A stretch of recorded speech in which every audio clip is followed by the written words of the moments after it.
I'm going to tie a yellow stimulator. One of the most popular flies in the West these days is a stimulator, whether it be a yellow in color or orange, or for a salmon fly, or yellow for a golden stone, or really small sizes for a little yellowstone. I'm going to tie a yellow one today. I'm going to attach my 6/0 thread to a 200R. I think this is an 8 or a 10. I'm going to pull this thread tag off, but save it for a step that I have in mind later. I'm going to tie this thread back to where that bend of the hook starts to curve over, and that's where it's going to be my tail. I have this really good quality yearling elk hair, which is really good flotation and good light color. The tail, I don't need a tremendous amount of hair, and actually if you have too much it'll really flare and be difficult to work with. I'm going to take a little bit of this yearling elk, pop it in the hair stacker, stack it up a little bit, slowly draw that out. Tips are evened up. A good way to think about the length of the tail is to the gap of the hook, that is between the lower point here up to the hook shank. So pretty small tail.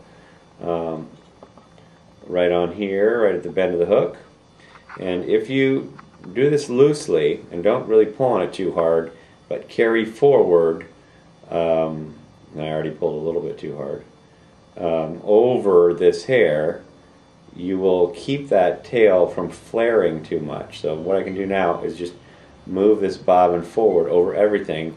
This also gives me a little bit of an underbody, which will add to flotation and to evening out the body. If I tie that tail in and then just chop it off right there, I'm going to have a big bump. So I'm going to carry this forward to about halfway up the hook shank, maybe even a little bit more. Then I'm going to cut it, and then I'm going to go back here and wrap over it, and now I can bind it down a bit. But by laying that flat, I've kept that tail flat and not flared. Well, there's my tail. Now the next step is I save this thread. This is going to become my rib. So I'm going to tie that in anywhere, run that back, and now I've got a tail, a rib, and now the body, which can be a variety of synthetic dubbings. This is kind of a golden yellow. I'm going to spin that on. And I've already developed a little bit of bulk, so if I have a pretty thin noodle of dubbing here, that's fine, because I've already got a little bit of mass that a stonefly might have. Crank that on there. I want this body to go up about halfway, maybe slightly more than half away with the dubbing. Crank him on there. There I am. I'm about halfway. Brown hackle on the body, palmered style. So I'm going to grab a brown saddle hackle and tie it in with the shiny side looking at me, or down, the down side of the feather. The dull side being up would be opposite. So I'm going to tie that in, shiny side looking at me, and then I'm going to probably cut that little stem first and the extra fibers I've got there. Palmer that brown hackle through the body, and I like these things to float pretty good, so quite a few wraps, but still being able to see that yellow body through it, all the way back to the tail. Take your thread rib, tie it off, in addition, wind it through the body. And this adds a very durable quality to your fly, and for speed, it kept my bobbin right up front. And now I'm going to tie that off the rib. So I do an elk hair caddis this way, I do the stimulator this way. I mean, basically, so far you've tied an elk hair caddis with a tail. So now, even that tail out, I'm ready for a wing. Develop a little bit of a thread bump here to align that wing so it'll stay in the same general vicinity here. And I've still got some room to work here. I've got a thorax, another hackle, So I'm going to do my wing right in front of the current position of the hackle. Again, same hair to match the tail. This stuff is great. This yearling elk's really great flotation. Pretty good amount here, but a lot with a hackle, with a tail. And you can.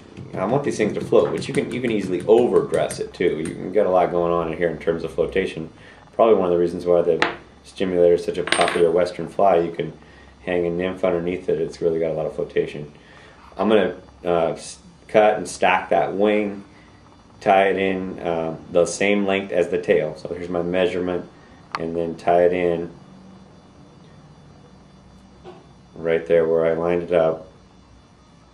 Loose wrap, pinching tight, trying to keep that from spinning around the hook too much. Come in front of it a little bit. Come back on top, durability. And now reach in there with this real long elk hair. I can reach in there and cut those off pretty close.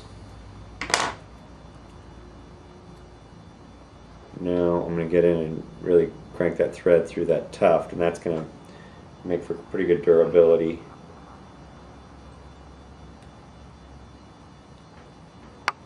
And I do, because I've put quite a bit of hair on this fly, I'm starting to get a little bit of flare edge. I'm just going to pull those out.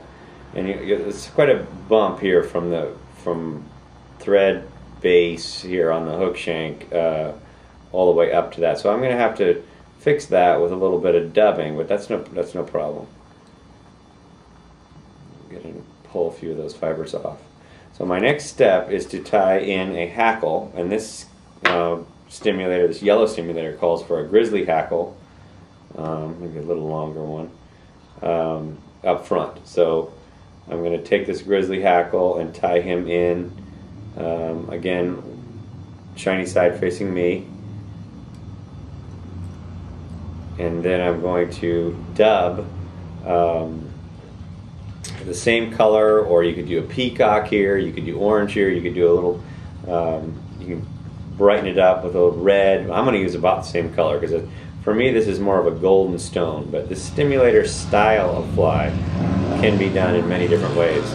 I want that to be really thin, closest to the bump that I created there by tying in the wing. So this, move this noodle down and do a really thin bit of dubbing as my first few wraps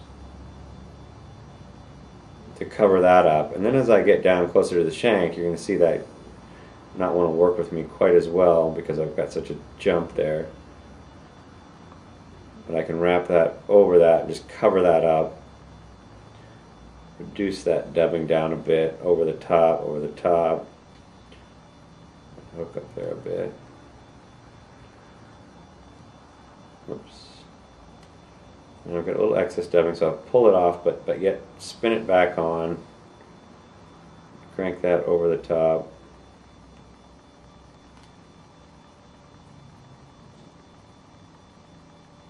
Get in here and cut the hackle fiber off.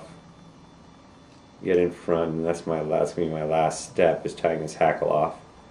I've got my dub thorax in.